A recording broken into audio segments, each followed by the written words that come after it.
You teach people how to treat you, not through what you say, but through what you allow. That quote sounds simple, but live with it for a while, and it gets heavy. Think about the last time someone said something that cut a little too deep. A backhanded compliment, a sarcastic remark that wasn't just a joke, a boundary crossed, followed by a smile, like they were testing how far they could go. And what did you do? You smiled. You laughed it off. You said nothing. Not because you didn't notice, but because you didn't want to make it a thing. You didn't want to seem dramatic. You didn't want to be labeled as difficult. So you swallowed it. Again. And that's how it begins. Disrespect doesn't always announce itself with a punch to the face. Sometimes it walks in wearing polite shoes. And every time you let it slide, you reinforce a silent contract. I won't stand up for myself if it means you'll like me more. But what if you stopped? What if you broke that contract? Not with rage, not with revenge, but with something far more powerful, quiet, principled resolve. That's what Stoicism teaches us. Not to become stone, but to become still. Not to become untouchable through numbness, but through self-mastery. Because when you're grounded in your values, other people's chaos can't knock you over. This video isn't about how to bark louder. It's not about clapping back or playing the same game as those who violate your space. It's about learning a new game entirely, one that doesn't run on insecurity, emotional manipulation, or performance. It's about learning to say no without explanation, walk away without guilt, be misunderstood without chasing validation, and set boundaries that don't require an argument to be respected. So here's what we'll explore today. Why most boundaries fail before they're even tested, what real Stoic boundaries look like, and what they absolutely are not. 6 timeless Stoic principles to create inner lines that command respect on the outside. Real-life examples of people who held the line without ever raising their voice. And what happens after you set boundaries, both the price and the liberation. This isn't a motivational pep talk. This is a recalibration of how you relate to your self-worth. This is your invitation to stop bleeding time, energy, and identity for people who were never entitled to them in the first place. Because the truth is, you're not being selfish by setting boundaries. You're being strategic. You're not being cold. You're being clear. You're not pushing people away. You're protecting the space you've spent your life trying to grow. So if you're done asking for permission to matter, if you're done bending in every direction to be liked, approved, or tolerated, if you're ready to live with boundaries, not walls, not barbed wire, but solid ground, then keep watching. This isn't the loud path. It's not the popular one, but it is the path of peace. Part 1, why most boundaries fail. Let's strip this down to the bone. Boundaries don't fail when someone crosses them. They fail the moment you refuse to define them.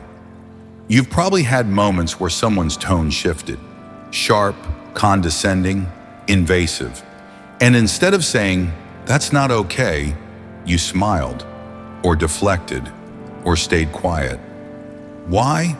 Because we've been taught to avoid discomfort, not confront it. Because we fear being rejected more than we fear being disrespected. But here's the paradox. The more you avoid conflict on the outside, the more conflict you create on the inside. You end up living with a constant ache, the quiet resentment of being overlooked, the shame of never speaking your truth, the exhaustion of always being the bigger person, and eventually, it breaks something. You begin to question your own worth, not because people are cruel, but because your silence taught them how far they could go. Let's make this personal. Think of the colleague who always interrupts you, the friend who always talks about themselves, the partner who makes jokes at your expense in front of others. It started small, a raised eyebrow, a sarcastic comment, a brush off, and you let it go. But here's the danger. What you tolerate once becomes permission. What you excuse twice becomes expectation, and what you never confront becomes your new identity in their eyes. Before long, people aren't asking where the line is. They assume there isn't one. And this is where Stoicism becomes your sword and shield. Epictetus said, "No person is free who is not master of themselves." Freedom doesn't come from yelling at everyone who wrongs you. It comes from not needing their approval in the first place. It comes from standing so firmly in your values that other people's behavior no longer determines your own. Let's be honest, many of us set boundaries reactively. We only act after we've been hurt. We explode after we've been stretched too thin. We declare ultimatums, not from clarity, but from collapse. Stoic boundaries are different. They are not emotional outbursts. They are intentional practices. They are built before the moment of conflict, so that when the test comes, you don't react, you respond. You stay rooted. You don't fight for your dignity. You embody it. But to get there, you have to break the pattern of self-abandonment. And that means asking hard questions. Where am I saying yes when I mean no? Who drains me every time I engage with them? And why do I keep going back? What part of me is afraid I won't be loved if I stop people-pleasing? What silence am I mistaking for peace? You can't build healthy boundaries with others until you stop violating your own. Every time you betray yourself to keep the peace, you create a fracture in your own foundation. But here's the good news. You can start over, right now, with one clear line in the sand. And once you do, you'll start to notice something. People shift. Some will push harder because they're addicted to the version of you that always bends. But others will rise to meet your standard or disappear. And that's okay, because boundaries aren't there to keep others comfortable. They're there to keep you in alignment. And that, my friend, is how you begin to earn your own respect. The kind no one can take from you. The kind that makes others stop and recalculate before they speak. The kind that doesn't shout, but echoes in every room you walk into. Part 2, what Stoic boundaries are and are not. Let's clear up one of the most dangerous misconceptions. Stoicism is not emotional detachment, and Stoic boundaries are not emotional walls. You don't need to become cold to become respected. You don't need to shut people out to protect your peace. You don't need to walk around with a permanent scowl to be taken seriously. Real Stoic boundaries are not aggressive. They're not reactive. They're not rooted in ego. They're rooted in principle. When someone offends you, Stoicism doesn't say, "Don't feel anything." It says, "Feel it, but don't be ruled by it." When someone crosses a line, Stoicism doesn't say, "Shut them down." It says, "Stand firm, but stay calm." When someone tries to pull you into their drama, Stoicism doesn't say, "Escape all relationships." It says, "Choose relationships that align with your values and let go of those that don't." That's the power of clean clarity. Stoic boundaries are not a performance. They don't exist to impress others. They don't need to be explained, debated, or defended. They are lived. And here's what that means. You don't need to scream, "Don't talk to me like that." You just don't stay in the room where you're spoken to that way. You don't need to post a long message about cutting off toxic people. You simply remove yourself and move in silence, because Stoicism teaches you that. Your boundary doesn't need to convince others. It only needs to convince you. And once you're convinced, once you've decided what your non-negotiables are, something powerful happens. You speak less, but your presence says more. You explain less, but your energy becomes unmistakable. You stop begging for respect because your behavior makes it clear that if it's not given, it will not be tolerated. And the most beautiful part? You become harder to manipulate, because manipulation only works on the uncertain, only works on the people who need validation. only works on those who are still trying to earn a seat at tables that dishonor them. But when you live with Stoic clarity, people stop trying to test your limits. Because the truth is, most people don't want to fight. They want access. They want compliance. They want the version of you that folds under pressure. But Stoic boundaries are pressure-proof. And no, that doesn't mean you'll never be challenged. In fact, when you first set boundaries, you will be tested, especially by those who benefited from your silence. They'll call you cold. They'll say you've changed. They'll try to guilt you, question you, mock you. But what they're really saying is, I'm uncomfortable with the version of you that can no longer be controlled. And that's a good sign, because here's the uncomfortable truth. If your boundaries never make anyone uncomfortable, they're probably not boundaries, they're suggestions. Stoic boundaries require a little friction because they disrupt old patterns. They end the performance. They say, I'm no longer available for that. But this isn't about control or superiority. Stoic boundaries are not drawn from anger. They're drawn from alignment. They say, this is what I allow, not because I hate you, but because I respect myself. This is where I stop, not to punish you, but to protect what I'm building inside.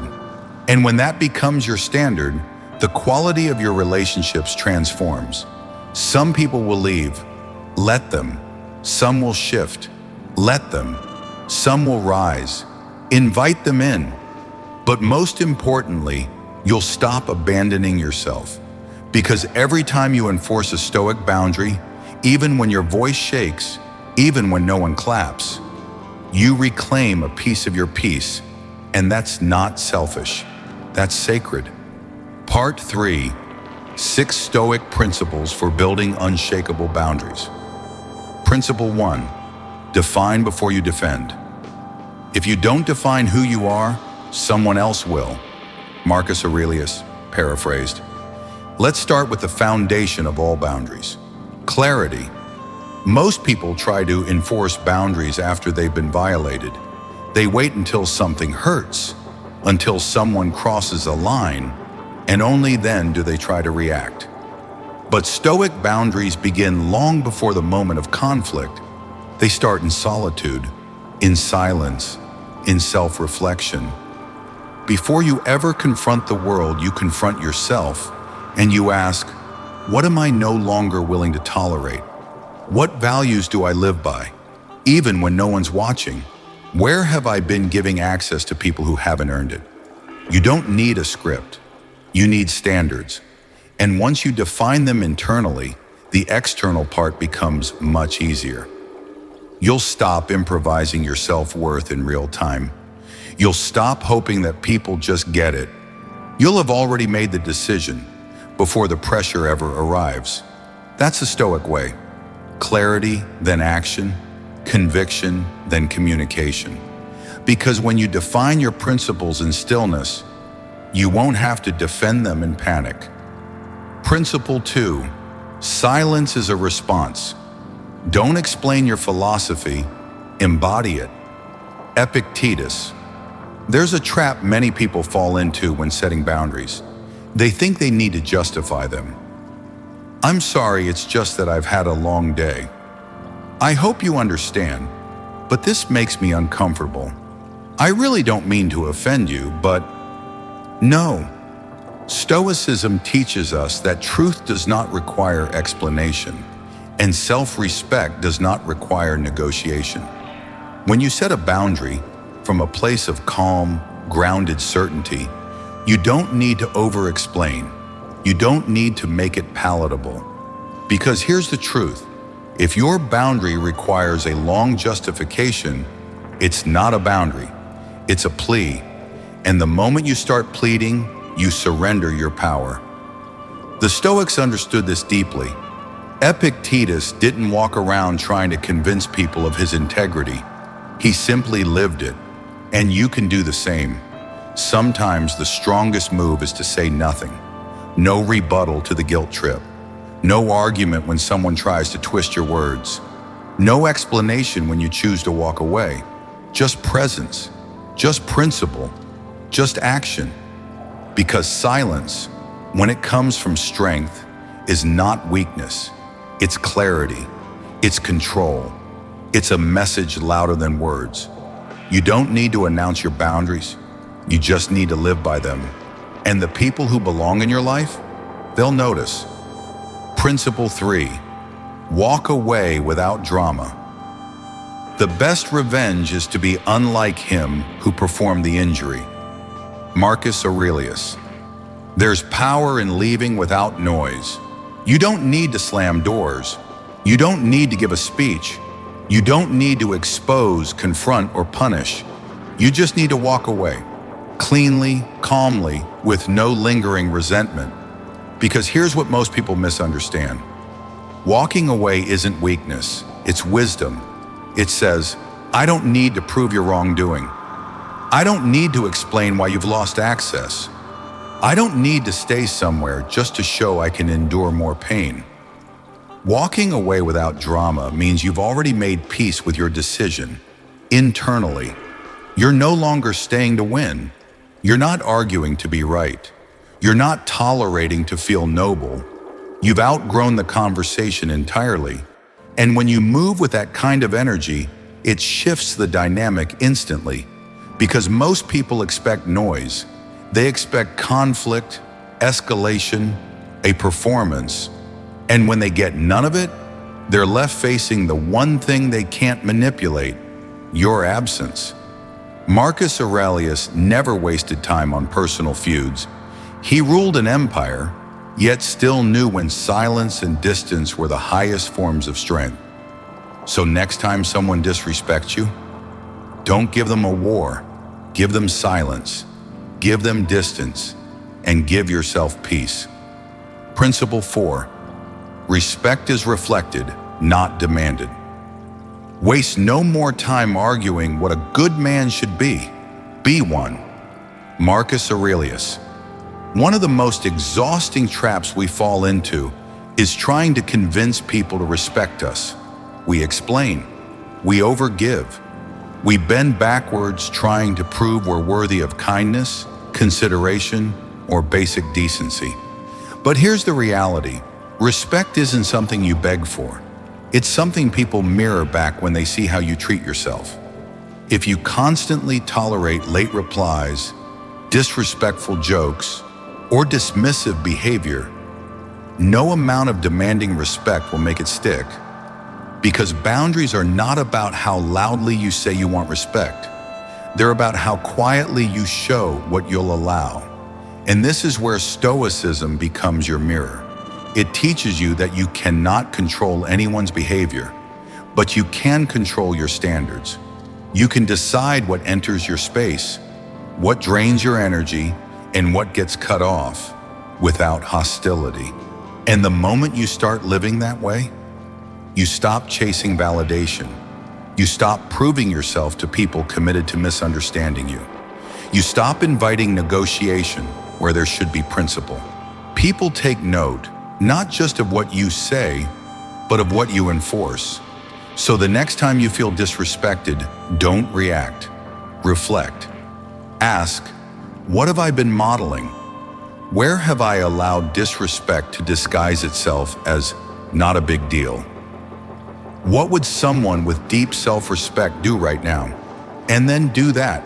Because when you respect yourself consistently, quietly, calmly, unapologetically, others will either rise to meet you or remove themselves, and either outcome is peace. Principle 5. No is a full sentence. Learn to say no. It will be of more use to you than to be able to read Latin. Charles Spurgeon and the Stoics would have agreed. One of the most radical acts of self-respect, saying no without padding, without apology, without a nervous laugh to soften the blow. Just no. Not because you're angry, not because you're defensive, but because you've made a decision, and that decision honors your values, your time, and your peace. But let's be honest. Most of us were taught that no is rude, that to decline is to reject. that to say no means we risk being abandoned, disliked, or labeled as selfish. So we over-explain. We turn a simple boundary into a 3-paragraph justification. I would, but I've just been so busy. I really wish I could, but maybe next time. It's not that I don't want to, it's just that, and here's the truth, the more you explain, the more room you leave for negotiation. But when you say no, from a place of calm certainty, it's not a rejection, it's an alignment. Stoicism teaches that you are responsible for your character, not for how others interpret it. You don't owe anyone access. You don't owe everyone a piece of your energy. You don't have to bend just to be polite. In fact, some of the kindest people in the world are also the clearest. They say yes when it's a full-body yes. And they say no, with love, but without confusion. That kind of boundary, it doesn't need punctuation. It doesn't need permission.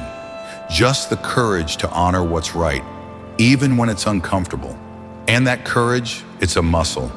The more you use it, the stronger you become. Principle 6. Boundaries are loving, not harsh. Love sometimes requires us to say, this far, no further. Stoicism in practice. Let's dismantle a myth right now. Boundaries are not cruel. They are clarity wrapped in care. Setting a boundary doesn't make you unkind. It makes you honest. In fact, some of the most loving people are the ones who hold the clearest boundaries because they understand that real connection can't exist where resentment lives. And when you don't set boundaries, that's where resentment begins. You smile on the outside, but inside you're exhausted. You say yes, but your soul feels a little smaller each time, and eventually it leaks out through irritation, passive aggression, or emotional shutdown. That's not love, that's avoidance. But Stoicism teaches us this: the most compassionate thing you can offer another person is your full truth, delivered with calm, without compromise. Because true boundaries don't say, I'm better than you. They say, I value both of us too much to let this continue unexamined. They don't disconnect you from people, they connect you to yourself and then allow others to meet you there. When you set boundaries with grace, not from anger, not from fear, but from deep self-awareness, you invite healthier dynamics in every area of your life. You stop trying to fix, please, or carry everyone else. You start showing up whole, and that version of you, that's the one worth protecting. So yes, boundaries might disappoint some people, but they will never disappoint the person who matters most. You. Part 4. Real-life examples of Stoic boundaries. Story 1. The executive who refused to fight back. She was the only woman in a boardroom full of suits, a high-ranking executive with a reputation for calm leadership. At one meeting, a colleague, known for being aggressive, made a dismissive comment about her strategy. He spoke over her, laughed at her numbers, and tried to dominate the room. Everyone waited for her to snap back. They expected a rebuttal, a defense, a clash of egos. She said nothing. She simply closed her folder, looked directly at him and said, I'll be in touch after the numbers speak for themselves. Then she left. No shouting, no confrontation, no drama. But the message was clear. I don't need this room's approval. I don't negotiate with disrespect. And sure enough, 3 weeks later, her strategy worked. The data proved her right, and no one questioned her again. Lesson: Stoic boundaries don't always require confrontation. Sometimes they're just the quiet refusal to stay in a room where you're being disrespected. Story 2. The artist who chose solitude over noise. He was a rising creative, a painter whose work was gaining attention fast. Invitations, press, interviews. Everyone wanted a piece of him. And then, without warning, he disappeared. No explanation, No drama, just silence. People assumed he'd burned out, that he'd quit, that something had gone wrong. But the truth? He had drawn a line. In an interview years later, he said this: "I realized I was no longer creating from the heart. I was reacting to everyone else's expectations. So I stepped back. Not because I hated the world, but because I loved my work too much to let it become hollow." That's a boundary, a quiet, powerful return to what matters. He didn't make a statement, he made a choice. And when he came back, his work was more focused, more meaningful, more deeply respected than ever. Lesson: sometimes the boldest boundary is choosing solitude over applause, not to hide, but to realign. Story 3. The daughter who stopped explaining herself. She grew up in a family that didn't value emotional expression. When she tried to talk about her mental health, she was told to toughen up. When she set boundaries with a toxic relative, she was labeled ungrateful. When she moved out and started therapy, they said she was being dramatic. At first, she kept trying to explain, hoping to be understood, hoping they would see her side, but they never did. So one day she stopped. She didn't cut them off. She didn't explode. She just stopped trying to convince people who had no interest in understanding. She set new rules for how and when she'd interact. She stopped responding to guilt. She didn't attend every event, and she didn't explain why. At first, they pushed back. The pressure, the manipulation, the emotional pull, it intensified. But she stayed calm. She stayed consistent. She stayed kind, but firm. And over time, things shifted. Some relationships faded, but some grew stronger once they realized the old dynamics wouldn't work anymore. Most importantly, she began to feel free, not because her world changed, but because she did. Lesson: Stoic boundaries don't mean severing all ties. They mean honoring your limits and refusing to abandon yourself, even if others don't understand. In every one of these stories, the boundary wasn't a loud act. It was a quiet decision, a moment of clarity, a refusal to shrink, a commitment to inner peace over outer approval. That's what Stoicism teaches us. You don't have to fight for space. You just have to stop giving it away. Part 5. What happens when you set boundaries? Setting boundaries is one thing. Living with the consequences, that's another story. Because here's the truth most people won't tell you. When you start honoring your boundaries, the world doesn't always applaud. At first, it often pushes back. Hard. You'll feel it almost immediately. The friend who's used to venting for hours without asking how you feel, they may ghost you. The coworker who drops last-minute tasks on your desk, they may call you difficult. The family member who manipulates through guilt, they may double down. And you'll wonder, am I being too harsh? Did I make the wrong call? Should I have just stayed quiet? But what you're really feeling is withdrawal. You're detoxing from the need to be liked. You're detoxing from the identity of being the accommodating one. You're detoxing from the belief that love must always come at the cost of self-abandonment. And yes, it's uncomfortable, because setting boundaries isn't just about relationships with others. It's about the relationship you have with yourself. And when that relationship starts to change, everything around you must recalibrate. But here's what happens on the other side. You start to breathe deeper. You walk into rooms without bracing for disrespect. You stop over-explaining, over-committing, over-functioning. You become someone people don't test casually, not because you're intimidating, but because you're anchored. People notice when your energy changes, when you don't rush to respond, when you're not afraid of silence, when your no is not a threat, but a fact. They feel it. And here's the quiet magic of boundaries. The ones who truly value you will adjust. They'll rise to meet the new standard. They'll respect the shift, and the ones who don't, they'll leave. And their exit, that's not a loss. It's alignment. You're not losing people. You're losing patterns that were costing you peace. And in their place, you gain something rare, something powerful, self-respect, clarity, freedom. You stop performing. You start being. And for the first time, maybe in a long time, you finally feel safe inside your own life. So here we are. You've seen what boundaries are. You've seen what they're not. You've seen the price of living without them and the power of building them quietly, deliberately, with Stoic clarity. Now let's make one thing unmistakably clear. Setting boundaries isn't about being better than others.